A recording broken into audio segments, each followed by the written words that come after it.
कार्यकर्त्यांचं मनोगत आणि कार्यकर्त्यांची जी असलेली भावना हे समजण्यासाठी आणि त्यांचं मन मोकळं करण्यासाठी ही बैठक होती.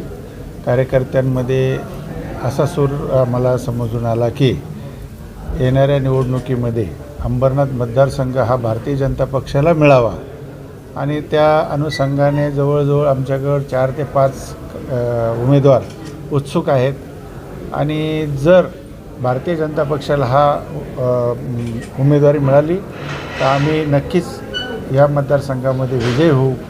याचा अर्थ असा काढू नये की आमचा शिवसेनेला विरोध आहे. आमची जी युती आहे ही कायम आहे.